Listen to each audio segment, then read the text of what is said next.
خبر شامل کرتے ہیں ماناوالا سے ہمارے سی1 نیوز کے نمائندہ ڈاکٹر گلزار احمد سے۔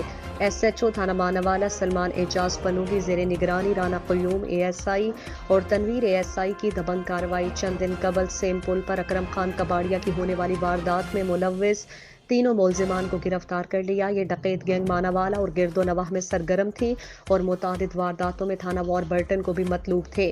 ملزمان سے 2 عدد پسٹل اور 40,000 روپے برآمد کر کے مزید سنسنی خیز انکشافات کی توقعات کی جا رہی ہیں۔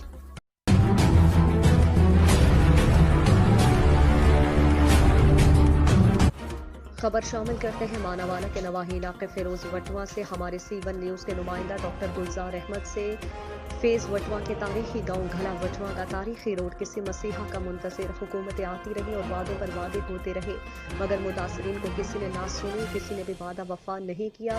روڈ سے پیدل چلنے والے شدید پریشانی کا شکار، نمازی حضرات بھی پریشان۔ عام دنوں میں روڈ پر پانی کھڑا رہنا انتظامیہ کی مبینہ غفلت کا منہ بولتا ثبوت ہے۔ سیوریج کا گندا پانی راہگیروں کے لیے وبال جان بن گیا، خصوصاً اسکول کے بچوں میں کھانسی، نزلہ، زکام اور ہیپاٹائٹس جیسے وبائی امراض پھیلنے کا خدشہ جنم لینے لگا۔